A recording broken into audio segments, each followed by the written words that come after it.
복음서 기자는 지금까지 성전에서 예수님과 그 종교 지도자들 간의 그 논쟁을 연속적으로 기록했습니다.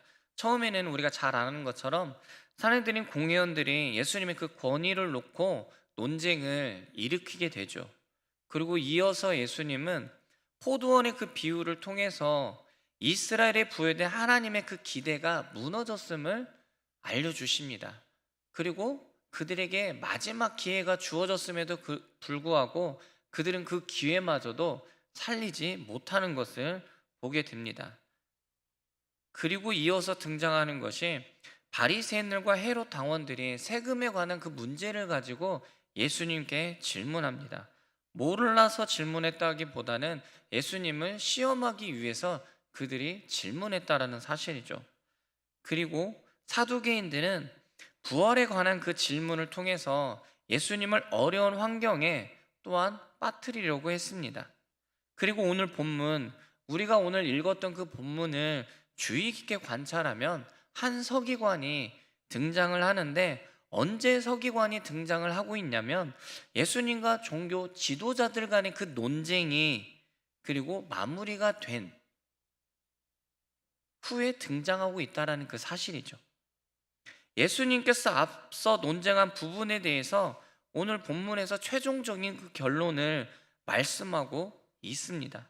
그래서 이 단락이 마무리되는 34절의 그 하반절의 말씀을 보게 되면은 그 후에 감히 묻는 자가 없더라. 이 말씀을 통해서 예수님은 더 이상 종교 지도자들과 직접적으로 논쟁을 하거나 대립하는 장면이 앞으로는 등장하지 않기 때문에 종교 지도자들과의 그 논쟁에 대한 예수님의 그 최종적인 그 결론이라고 설명할 수가 있습니다.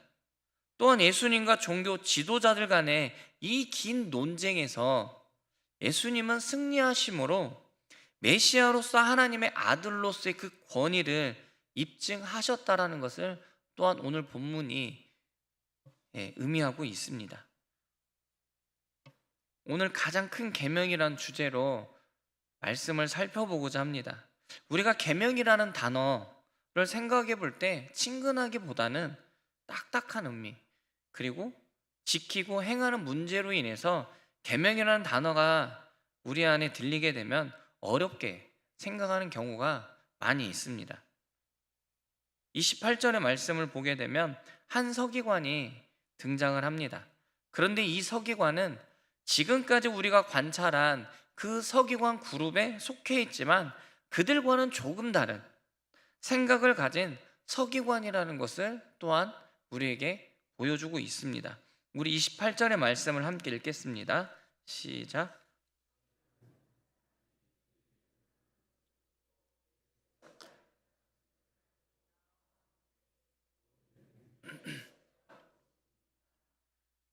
28절의 말씀을 보게 되면 서기관 중 한 사람이 그들의 변론하는 것을 들었다고 이렇게 설명하고 있습니다.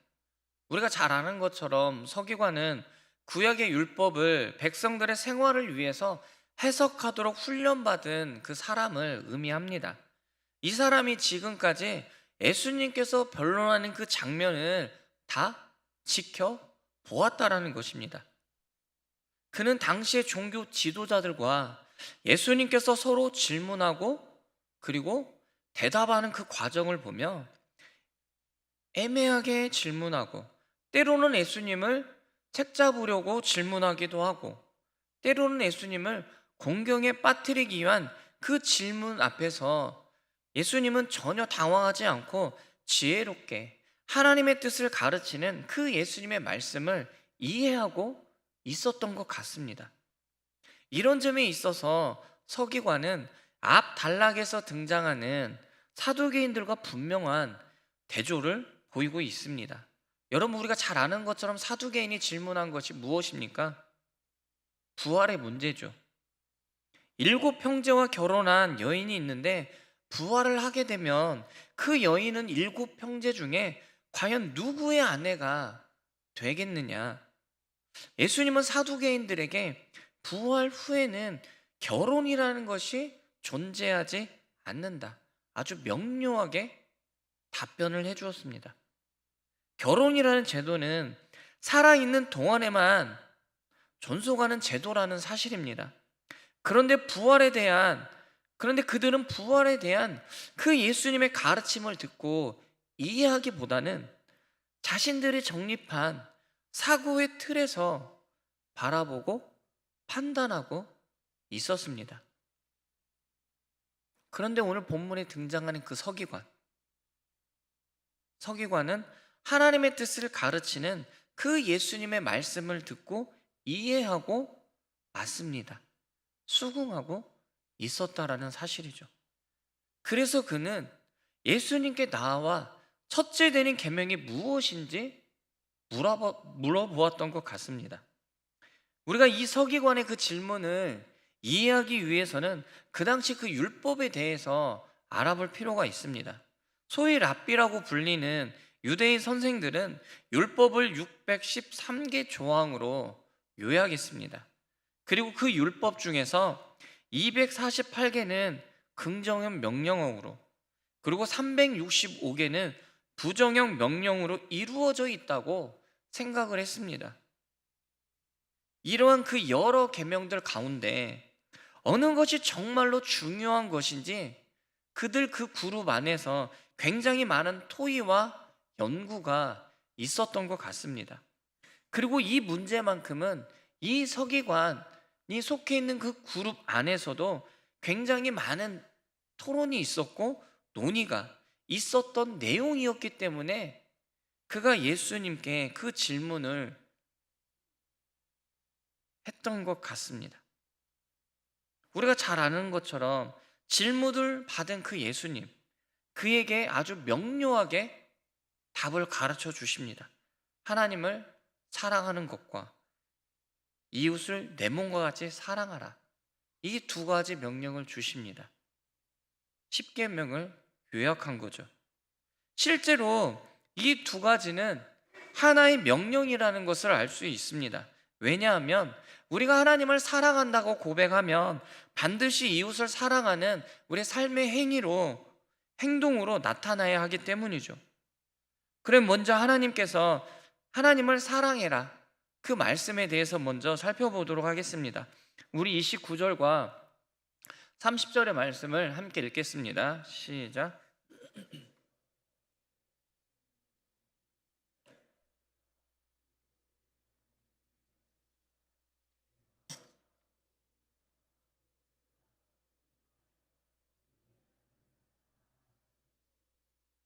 아멘. 우리가 잘 아는 신명기 말씀을 예수님께서 재차 인용하고 있습니다. 예수님은 하나님을 사랑해야 한다고 말씀하시면서 두 가지 보충 설명을 합니다. 우리가 사랑해야 할 하나님은 성경에 뭐라고 기록되어 있냐면 29절 맨 마지막 절에 보게 되면 유일한 주시라. 우리가 사랑해야 할 하나님은 유일한 주라는 사실을 가르쳐주고 있습니다. 이 말씀을 오늘 이 마가복음의 문맥의 흐름에서 본다면 하나님은 우리의 사랑을 받아야 할 유일한 존재가 된다라는 것을 또한 우리에게 가르쳐주고 있습니다. 다시 말하면 우리는 하나님 외에 다른 것을 사랑해서는 안 된다는 것이고 하나님보다 우선하는 것은 없다라는 것을 분명하게 말씀하고 있습니다.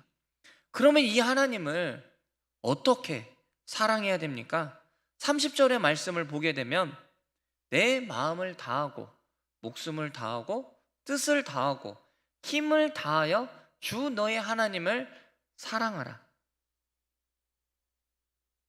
하나님을 섬기는 데 있어서 마음을 다하라. 이 말은 하나님을 진심으로 사랑하라는 것입니다. 가식적으로 하나님을 사랑하는 것이 아니라 하나님을 사랑하는 것을 요구하고 있습니다. 그리고 목이기 되면 하나님을 사랑하고 내 삶에 도움이 되지 않거나 불리한 경우가 생기게 되면 외면하는 그러한 저급한 사랑이 아닌 내 생명을 걸고 하나님을 사랑해야 된다라는 것을 말씀하고 있습니다. 그리고 뜻을 다하여 하나님을 사랑하라는 이 말씀은 어떠한 상황 가운데서도 하나님을 의지하는 그 마음이 우리에게 있어야 한다는 거죠. 내 사정과 내 형편이 되면 사랑해도 되고, 상황과 형편이 허락하지 않으면 그만두는 그런 사랑이 아니라, 어떠한 형편과 상황이 나에게 온다 할지라도 의지적인 그 노력을 다해서 하나님을 끝까지 사랑해야 한다는 거죠. 그리고 마지막으로 힘을 다하여 하나님을 사랑하라.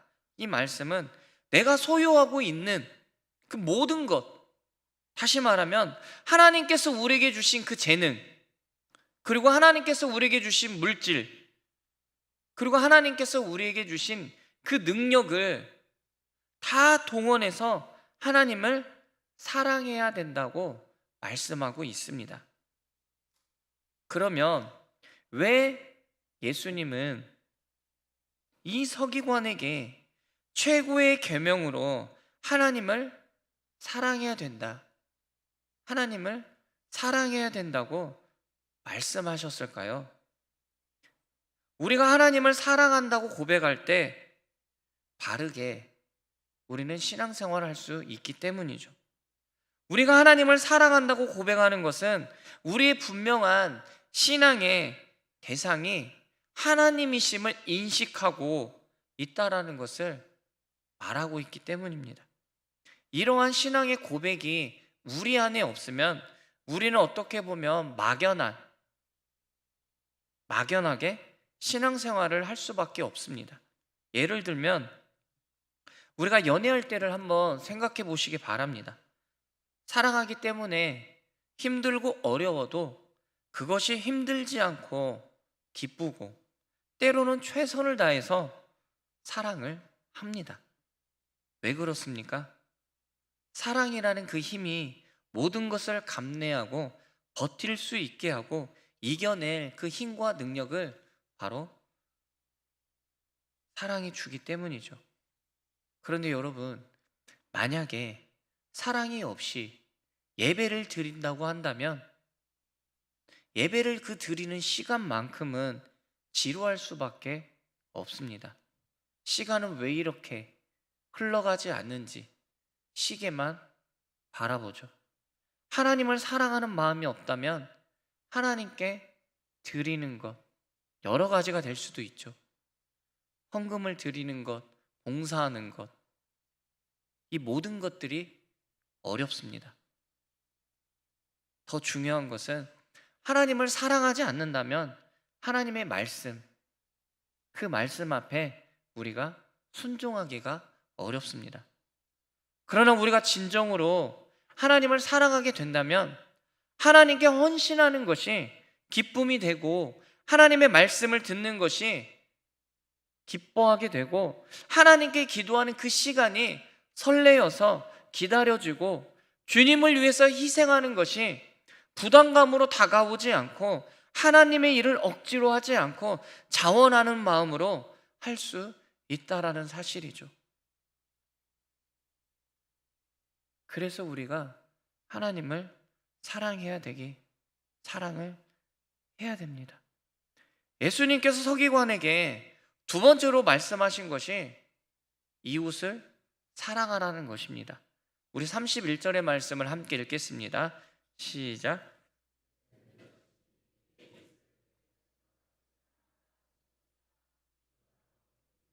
없느니라. 아멘. 예수님은 이웃을 맹목적으로 사랑하라고 말씀하시지 않았습니다. 오늘 31절의 말씀을 보게 되면 예수님께서는 분명한 기준을 우리에게 제시해 주었습니다. 어떠한 기준을 우리에게 주었을까요? 우리가 이웃을 사랑하는 기준은 내 몸과 같이 이웃을 사랑하라는 것입니다. 이 말씀을 묵상하면 묵상할수록, 그리고 생각하면 생각할수록 엄청난 말씀이구나, 엄청난 명령이라는 사실을 새삼 깨닫게 되었습니다. 우리가 이웃을 도움의 대상으로, 그리고 도움을 주어야 한다는 것은 아마 저를 포함해서 여기에 앉아있는 모든 사람들이 다 알고 있고 또 그렇게 해야 한다고 또한 인식하고 있습니다. 그런데 정작 우리의 삶 속에서 행하고 그 있는 것이 예수님께서 말씀해 주신 그 정해 주신 기준에 다다르고 있는지는 오늘 우리 이 말씀을 통해서 우리 스스로에게 한번 질문을 던져 보아야 합니다. 그렇다면 우리가 도움을 주어야 할 그 이웃의 대상은 누구입니까? 오늘 우리가 읽은 성경 이 마가복음에는 그 이웃이 누구인지 구체적으로 명시되어 있지는 않습니다. 그러나 누가복음 10장의 말씀을 보게 되면 이웃이 누구인지 예수님께서 구체적인 예를 통해서 설명하고 있습니다. 누가복음 10장 25절의 말씀을 보게 되면 어떤 율법사가 예수님께 나아가 선생님, 어떻게 하여야 영생을 얻을 수 있습니까? 예수님은 그 율법사에게 말씀해 주십니다. 율법에 무엇이라 기록되었느냐? 내가 어떻게 그 말씀을 읽었느냐? 내 마음을 다하여, 목숨을 다하여, 힘을 다하여, 뜻을 다하여 주 너의 하나님을 사랑하고 또한 내 이웃을 내 자신과 같이 사랑하라고 읽었습니다. 또다시 율법사가 예수님께 질문합니다. 그러면 선생님, 과연 우리의 이웃은 누가 됩니까? 그때서야 비로소 예수님은 선한 사마리아인의 그 비유를 통해서 설명해 주십니다. 우리가 잘 아는 내용이죠. 어떤 사람이 예루살렘에서 여리고로 가는 그 길에 강도를 만나 죽게 됩니다. 그리고 그곳에 제사장이 지나갔으나 혹여나 자신도 똑같은 일을 당하지 않을까 두려운 나머지 그냥 지나가 버립니다. 그리고 레위인 역시 그곳에 이르렀으나 외면합니다. 도움을 주지 않고 피하여 자신이 가려던 그 목적지를 향해서 그냥 가버렸습니다. 그리고 어떤 사마리아인 똑같이 그곳을 지나갔지만 그는 그 강도 만난 사람을 긍휼히 여겼습니다. 불쌍히 여겼습니다. 상처에 기름과 포도주를 바르며 자기 짐승에 태워주고 그리고 그가 치료할 수 있는 그곳까지 데려다주는 사랑을 베풀어 주었습니다. 그러면서 예수님은 이 세 사람 중에 강도 만난 사람의 이웃이 누가 되겠느냐? 당연히 자비를 베푼 사람이죠. 그러면 너도 이와 같이 행하라. 예수님께서는 그 율법사에게 진리를 가르쳐 주었습니다. 이 말씀을 근거로 우리가 이웃을 정의한다면 이웃은 나를 좋아하는 사람은 아닙니다. 나의 유익을 가져다 주는 사람도 아니고 나의 가까운 사람도 이웃이 아니고 나의 도움과 사랑이 필요한 그 모든 사람이 이웃이 된다라는 사실입니다.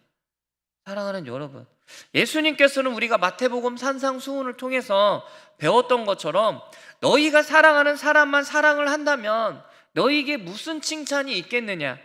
너희를 미워하는 그 사람까지도 사랑하는 마음이 너희에게 있어야 한다고 예수님께서는 친히 그 무리들에게 직접 가르쳐 주셨다라는 사실입니다. 그런데 여러분, 말씀처럼 이웃을 내 몸과 같이 사랑하는 것 결코 쉬운 일이 아니라는 거 다 알고 있습니다. 어쩌면 이웃을 사랑하는 것보다 하나님을 사랑하는 것이 더 쉬울 수도 있습니다. 왜냐하면 하나님은 인간처럼 마음이 변하지도 않으시고 언제나 신실하시고 우리만 잘하면 되기 때문이죠. 그런데 이웃은 어떨까요? 항상 상대적이죠. 변합니다. 상황에 따라서 변하기도 하고 때로는 이웃에게 씻을 수 없는 상처를 우리가 받게 되면 사랑하기란 결코 쉬운 일은 아닙니다. 왜냐하면 그 사람을 볼 때마다 내가 받은 상처가 생각나서 내 마음이 아프고 그 상처 때문에 좌절하기도 하지만, 그런데도 성경은 우리에게 뭘 요구하고 있습니까? 하나님의 말씀은 이웃을 징후의 대상이 아니라 사랑해야 할 대상으로 우리에게 가르쳐주고 있습니다. 왜냐하면 그들에게도 똑같은 하나님의 형상이 그들에게도 있기 때문이죠. 여러분, 우리가 잘 아는 우리 한국 역사에 잘 등장하는 손양원 목사님, 하루아침에 사랑하는 두 아들을 잃었습니다. 두 아들이 사람들에게 상처를 준 것도 아니죠. 예수 그리스도를 믿는다는 그 이유 하나만으로 죽임을 당했습니다. 충분히 원망할 수 있는 상황이었고 하나님께 불평할 수도 있는 상황이었습니다. 그런데 우리가 잘 아는 것처럼 손양원 목사님은 사랑할 수 없는 상황 가운데서 사랑이 무엇인지 우리에게 보여주었습니다. 사랑하는 아들을, 죽인 아들을 양자 삼고, 양자 삼은 그 아들을 예수 그리스도의 그 사랑으로 극진히 자신의 친아들보다 더 깊이 사랑하며 양육했다라는 사실이죠. 그러면 어떻게 그러한 일들이 가능하게 되었습니까? 예수 그리스도가 이 땅에 오심으로 이미 우리는 복음서를 통해서 하나님의 나라가 시작이 되었다라는 것을 알고 있습니다. 그리고 그 하나님의 통치가 임하고 있기 때문에 예수 그리스도를 믿을 때 성령 하나님께서 우리 안에 계시기 때문입니다. 그 하나님께서 우리를 통치하시고 다스려 주시기 때문에 우리의 마음이 갱신되어 변화가 되어 사랑할 수 있고, 그 상황을 넘어서 하나님을 바라보고 의지하며 나아갈 수 있는 마음을 하나님께서 우리에게 허락해 주시기 때문입니다. 그러기 때문에 그 성령의 그 인도하심으로 말씀대로 삶을 살아갈 수 있다라는 사실이죠. 이 놀라운 그 예수님의 그 말씀을 다 들었던 이 서기관의 그 반응, 어떻게 나타나고 있습니까? 32절과 33절의 말씀입니다. 우리 다 함께 읽겠습니다. 시작.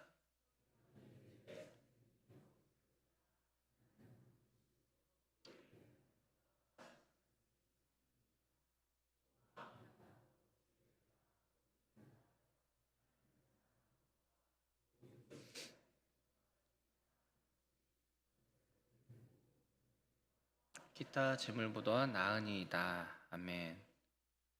우리가 지금까지 살펴보면 이 복음서 전체에서 서기관 하면 부정적인 모습으로 등장했다라는 것을 우리는 이미 익숙히 잘 알고 있습니다. 그런데 오늘 본문에 등장하는 서기관, 예수님의 말씀을 그대로 받아들이고 있습니다. 받아들일 뿐만 아니라 예수님의 말씀을 적용하고 있는 것을 또한 바라보게 됩니다. 예수님은 30절에서 뭐라고 말씀했냐면, 마음을 다하고 목숨을 다하고 뜻을 다하고 힘을 다해 하나님을 사랑하라고 말씀하셨습니다.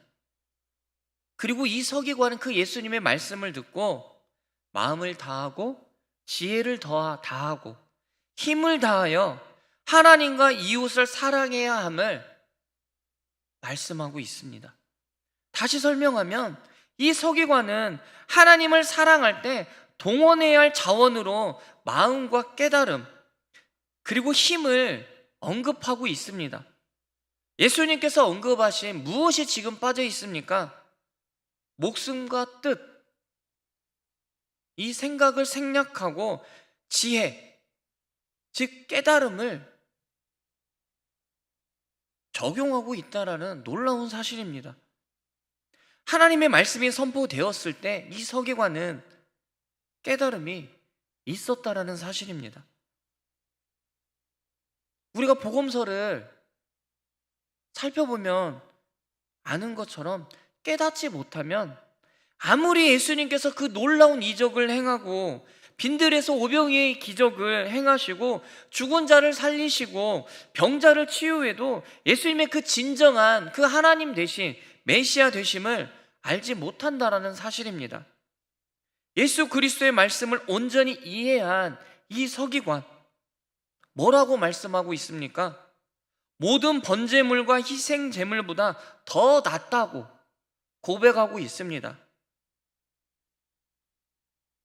여러분, 서두에 이 예수님과 종교 지도자들 간의 그 긴 논쟁이 어디에서 논쟁이 진행되고 있다고 말했습니다. 어디입니까? 성전입니다. 이 성전에서 서기관이 고백하고 있는 것입니다. 구약에서 이 하나님의 사랑은 성전의 제사를 통해서 이루어졌습니다. 그런데 예수님 당시 성전은 하나님의 속죄의 기능과 용서의 기능은 없어지고 하나님의 임재는 사라지고 말씀은 등한시하고 가난한 이웃과 과부를 업신여기고 있었기 때문에, 그리고 그들은 오직 그들만의 사리 사욕만 성전에 남아 있었기 때문에 예수님은 그 성전에 들어가시자마자 성전을 깨끗하게 정리를 하셨던 것이죠. 그렇기 때문에 성전에서 이 서기관의 그 고백이 굉장히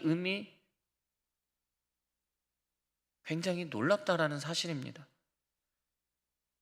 왜냐하면 이 서기관은 성전이 하나님의 사랑과 이웃의 사랑의 열매를 맺지 못한 그 부분에 대한 그 예수님의 말씀을 하나님의 심판으로 받아들였기 때문입니다.